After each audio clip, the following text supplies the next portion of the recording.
भजो गिरिधर गोविंद गोपाला। भजो मुरली मनोहर नंद लाला। भजो मुरली मनोहर नंद लाला। भजो गिरिधर गोविंद गोपाला।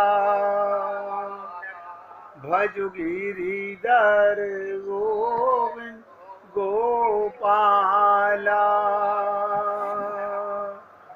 भजो मुरली मनोहर नंद लाला। भजो मुरली मनोहर नंद लाला। भजो गिरिधर गोविंद गोपाला। भजो गिरिधर गोविंद गोपाला।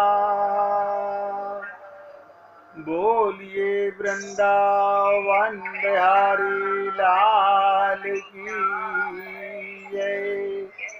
जय जय श्री राधे। जय जय श्री राधे।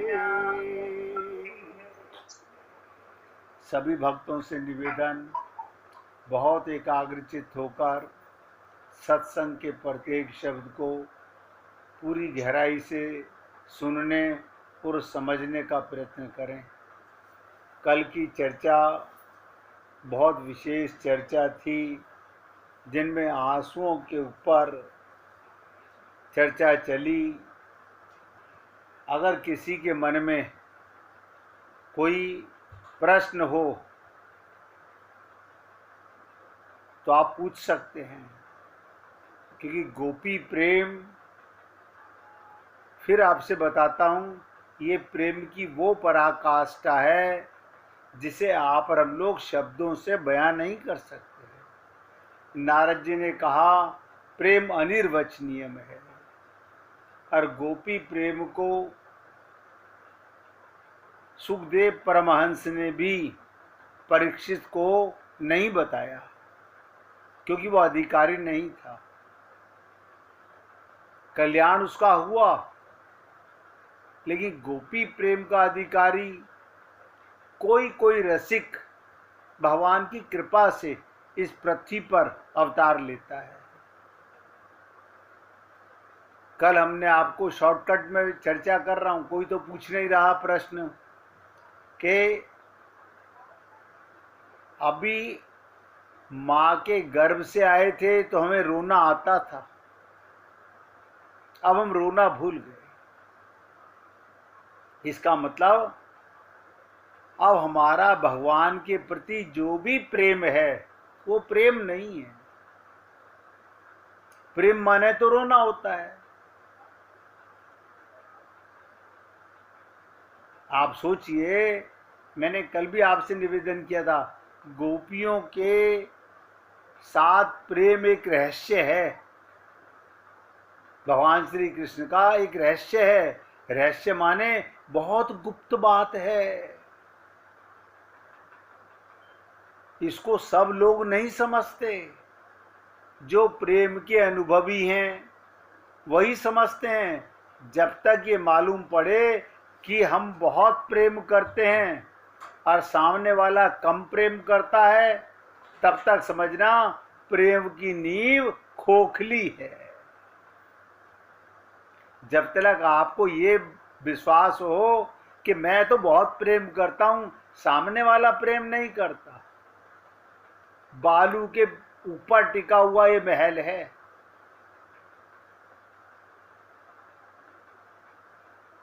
कि सामने वाला हमसे बहुत प्रेम है और उसके सामने हमारा प्रेम कुछ भी नहीं, सोचिएगा।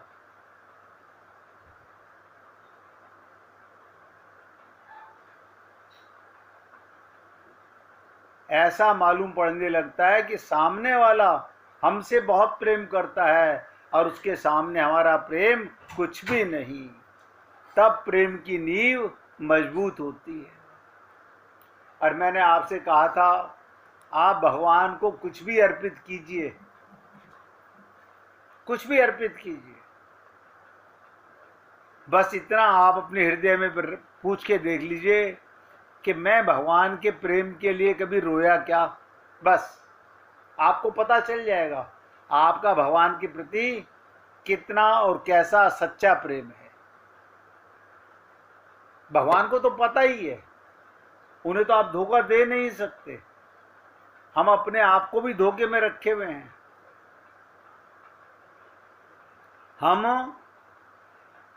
हमने इतना कठोर कर लिया अपने आप को,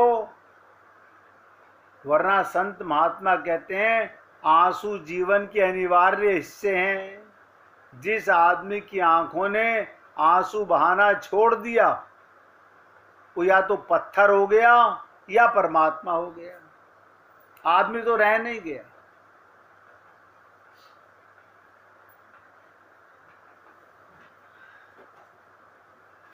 आंसू फूल की तरह हैं। आप देखिएगा, आप गमलों में जो फूल खिले होते हैं उनको भगवान पे अर्पित करते हैं। आपके अपने फूल कौन से हैं? आपके आंसू भगवान को अर्पित किए कभी? जब रोए तो संसार के लिए रोए, भगवान से मांगने के लिए रोए। किसी ने भी भगवान के प्रेम के लिए जब तक आंसू बहाए नहीं और फिर कहते भगवान हम पे कृपा करते नहीं।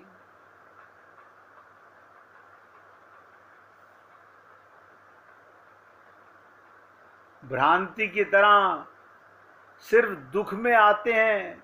आंसुओं को दुख कोई अनिवार्य संबंध नहीं है। आंसू आते हैं अतिरेक में। दुख का बढ़ जाना तो रोगे, प्रेम का आनंद का बढ़ जाना तो रोगे। संसार में दुख बढ़ जाए तो हम रोने लगते हैं।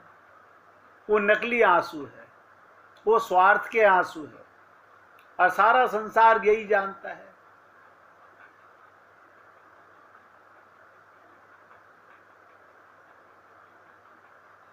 जो चीज अतिरेक हो जाती है, बढ़ जाती है, बाढ़ आ जाती है, वो ओवरफ्लो होने लगती है, वही आंसू बन जाएगी। अगर आनंद इतना भर जाए, ध्यान से सुनो, आपको आत्मज्ञान के बाद यहीं से शुरुआत है आनंद की, कि मुझे अपना पता चल गया मैं कौन हूं। अरे सारा संसार ये स्वप्न के समान है। आज मरे या कल मरे, सबने ही मरना है। ये शरीर आपका भी मरने वाला है। आत्मा का आनंद इतना संबंध कम होता है कि मैं परमात्मा का अंश हूं, अमृत से पुत्र हूं। इतना बड़ा ज्ञान कम है कि राम मरे तो मैं मरूं।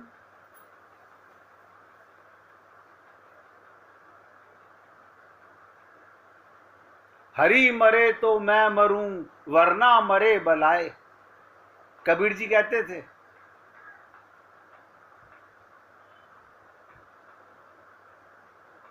तो प्रेम की अधिकता आंसू बन जाती है। यानी भगवान श्री कृष्ण रो रहे हैं एकांत में, गोपियां रोती हैं। अब भगवान तो किसके साथ रोए? क्योंकि उनसे सारा भक्त लोग प्रेम करते हैं। वो एकांत में अपने भक्तों को याद करके रोते हैं, गोपियों को याद करके रोते हैं। और गोपियां इकट्ठी होकर के, सम्मिलित होकर के एक दूसरे से चिपट चिपट कर रोती हैं।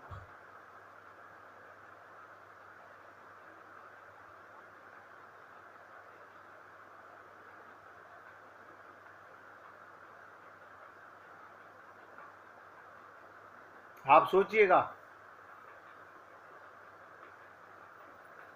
श्रद्धा ज्यादा हो जाए तो आंसू आ जाते हैं।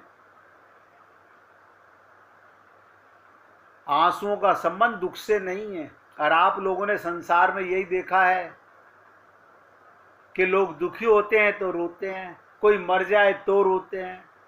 संत महात्मा, उन्हें ज्ञान हो गया कि मरा कोई है ही नहीं, रात का सपना मर गया, ऐसे उनके लिए शरीर चला गया, उन्हें फर्क नहीं पड़ता।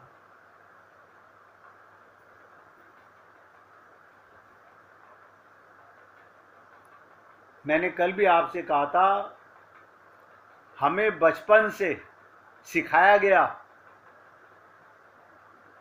बच्चा रोता है, आज संत महात्मा कहते हैं बाल भाव में आइए। ये बाल भाव किस लिए बनाया? आपको बच्चा शरीर से नहीं बनाना चाहते, निर्मल बनाना चाहते हैं, सुकोमल बनाना चाहते हैं। जैसे पहले रोते थे ऐसे भगवान के लिए रो। लेकिन हम भूल गए रोना। हमें बचपन से सिखाया गया, नहीं तू बच्चा है क्या रो रहा है। अब बताइए, भगवान के तो हम आज भी बच्चे हैं। अब हम पूजा करते हैं, अब हम पाठ करते हैं, हम मंदिर जाते हैं, अब हम डिमांड करते हैं। और भगवान ने ये शरीर दिया प्रेम करने के लिए, प्रेम सिखाने के लिए। प्रेम से भगवान मिलते हैं, अब प्रेम कोई करता नहीं।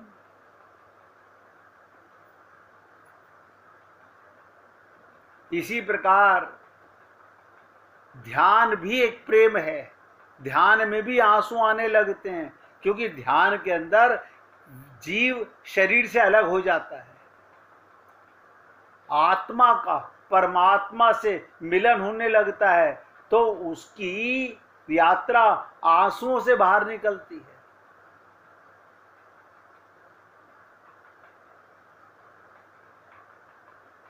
हमने अपने मन पर दमन किया हुआ है, अंदर आंसू भरे हुए। देखो, कहीं से लाने नहीं, किसी होलसेल मार्केट से नहीं लेके आने। हम लोगों को रोना तो आता है, किसके लिए? गलत ज्ञान के लिए, शरीर के लिए रोना आता है, दुख के लिए रोना आता है।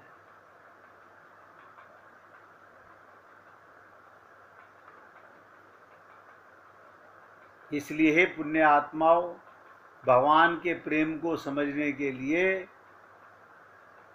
जिस दिन कल आपसे मैंने सबसे अंतिम में 1 मिनट के अंदर कहा था, आंसू आते हों तो रोको मत, ना आते हों तो कृपा नहीं है, अभी कोई जरूरत नहीं, लाने की कोशिश ना करें। जब प्रेम बढ़ेगा तो अपने आप आएंगे। निवेदन करना मेरा कार्य है। मैंने कल भी आप लोगों से कहा, आज फिर कह रहा हूं, अगर आप और हम लोग अभी भी सच्ची चीज को नहीं समझ सके, तो इसका मतलब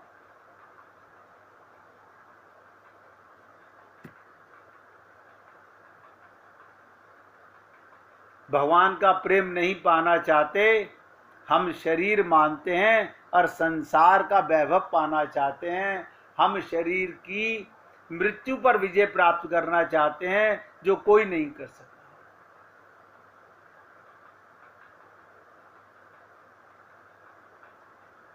प्रेम में जो विश्वास है, आप बताइए, अब आपको अपने गुरु पर विश्वास नहीं। हम लोगों ने गुरु तो अपना लिए, लेकिन गुरु पर विश्वास नहीं है। गुरु ने आपको आत्मज्ञान करा दिया, आप फिर अपने आप को शरीर मानते हो, तो कहाँ श्रद्धा, कहाँ विश्वास है?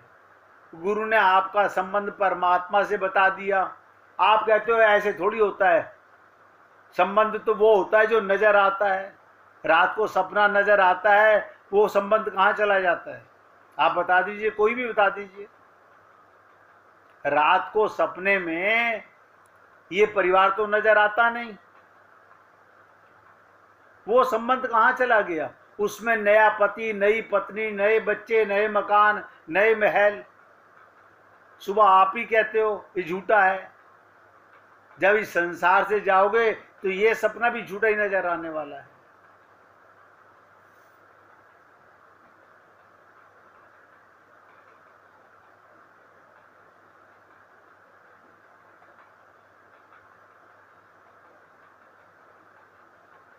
अब यहां से ध्यान से सुनेंगे, अब यहां से कसौटी पर श्री कृष्ण के प्रेम को कसो, भगवान के प्रेम को। अब देखिए ध्यान से सुनो, ये चैलेंज करते हैं संत महात्मा, आपका प्रेम कितना है, कितना परसेंट है ये तो हमें पता नहीं, लेकिन भगवान आपसे 100% प्रेम करते हैं। और मनुष्य शरीर में तो कुछ ज्यादा ही प्रेम करते हैं। क्यों? भगवान ये सोचते हैं शायद कभी इसे होश आ जाए, कभी इसे आत्मज्ञान हो जाए, ये जाग जाए, ये जाग जाए। अब आप सोचिएगा, क्या आप और हम लोग अपने को जागा हुआ समझते हैं? गोपियों के बारे में भगवान का क्या ख्याल है? वे ये नहीं कहते हमारा गोपियों से बहुत प्रेम है, ये कभी नहीं कहा भगवान ने। उनको तो ये जानकारी है कि गोपियां हमसे बहुत प्रेम करती हैं।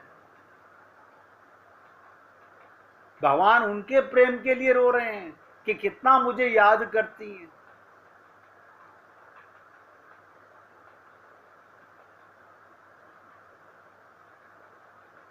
हम प्रेम ना करें, हम उपेक्षा करें तो भी गोपियां प्रेम करती हैं।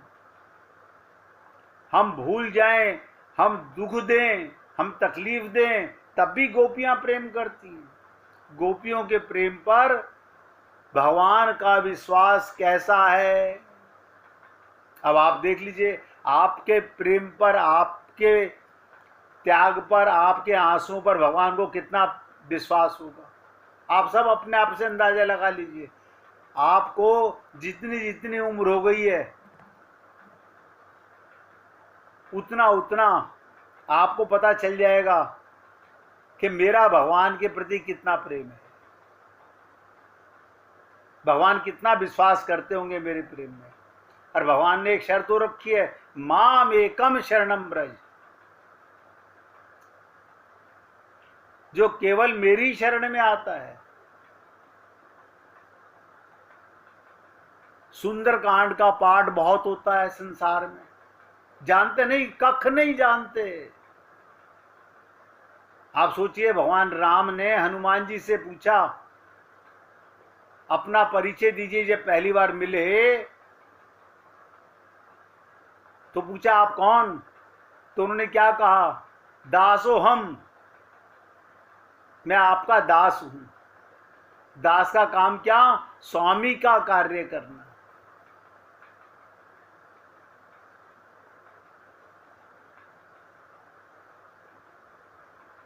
लोग आज गीता का पाठ करते हैं, ABCD नहीं पता। सबके रथ पर भगवान बैठे हुए हैं। हम सब अपना अपना युद्ध लड़ रहे हैं। किसी ने भगवान के हाथ में अपनी मन की डोर नहीं सौंपी हुई। अर्जुन नर का अवतार है, उसको तो माध्यम बनाया गया हम मूर्खों को बताने के लिए कि माम एकम शरणम ब्रज। और यही अर्जुन देखिएगा, ये मेरी मम्मी, ये मेरे पापा, ये मेरे भाई, ये मेरी बहन, ये मेरे रिश्तेदार, इनको कैसे मार दूं? आप सोचो, क्या गीता पढ़ते हो, बाद में क्या कर रहा है अर्जुन? सबको मार रहा है। कहां गई वो ममता मोह? गीता के 18वें अध्याय के 73वें श्लोक में क्या कहते हैं अर्जुन? नष्टो मोहो स्मृति लब्धा। हे गोविंद, ये पाप खत्म हो गया मोह का। और आप और हम लोगों को प्रेम नहीं है, मैं खुल के बोल रहा हूं, मोह है, जिसके कारण हम बार बार संसार में आते हैं, जाते हैं, फिर आते हैं, फिर जाते हैं, लेकिन मनुष्य शरीर में अब तक तो जागे नहीं है। आगे ईश्वर मालिक है।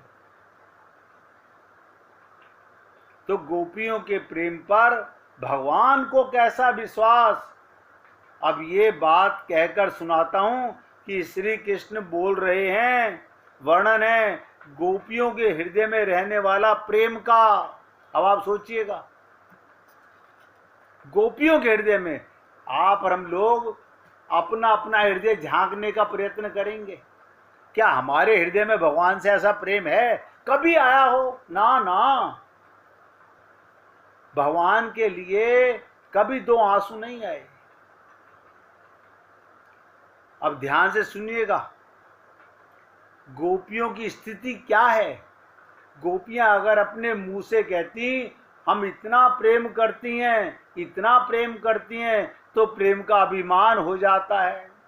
अपने प्रेम को अपने आप वर्णन करना प्रेम का अभिमान है, और सामने वाले को प्रेम का वर्णन करना उसमें डूब जाना है।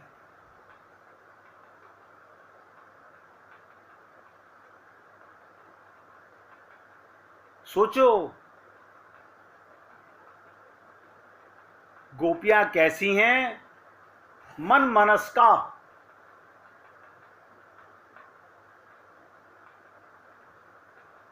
गीता में भगवान ने अर्जुन से कहा था कि मन मना भव। इसका मतलब क्या हुआ?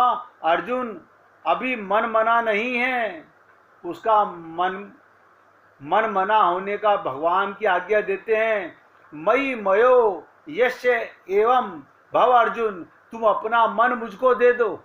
और हमने मन पियर को, ससुराल को, रिश्तों को, नातों को। धन्य हो। ये मनुष्य शरीर का हाल है। पशु योनियों में कम परिवार देखा है क्या? सोचो, इस शरीर में भी आके वही पाप, मेरा मेरापन। फिर मनुष्य शरीर में भगवान भी सोचते होंगे मैंने गलत जीवों को तो नहीं भेज दिया है। अर्जुन को भगवान कहते हैं तुम मेरे प्रेमी बनो। बताओ, मन मनस्का माने मेरे प्रेमी बनो, अपना मन मुझ में लगाओ। अब बताइए, आपने गीता पढ़ी, आप भगवान के प्रेमी बने?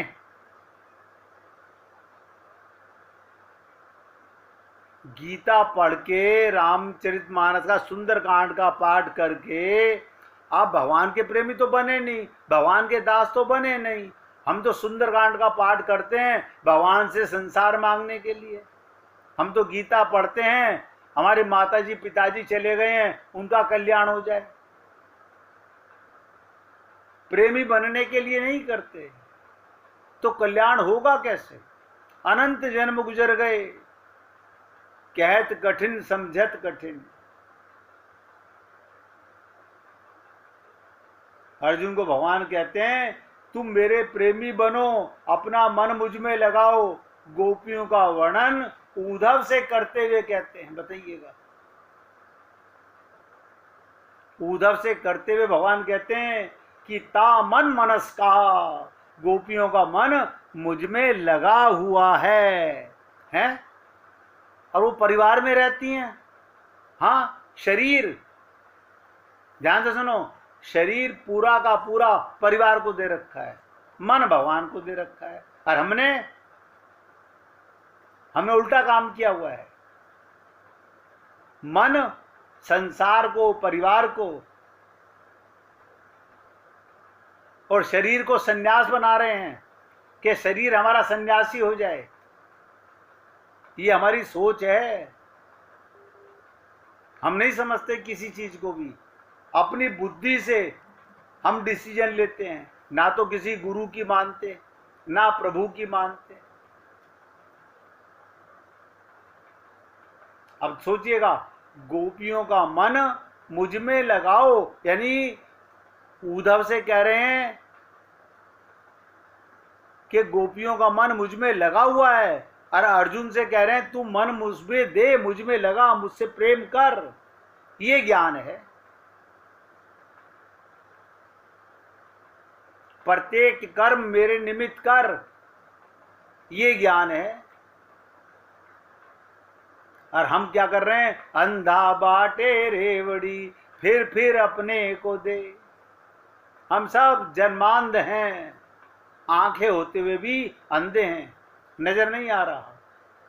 भगवान ने विवेक दिया इस शरीर में, संत महात्माओं का संग दिया इस शरीर में, लेकिन हमने ना तो अपने को आत्मा माना, ना हमारा विवेक जागा।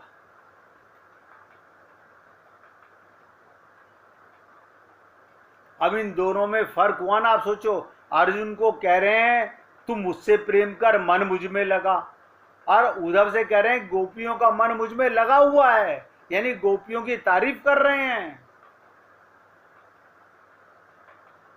अब आप देखिए कि आपका मन कहाँ रहता है।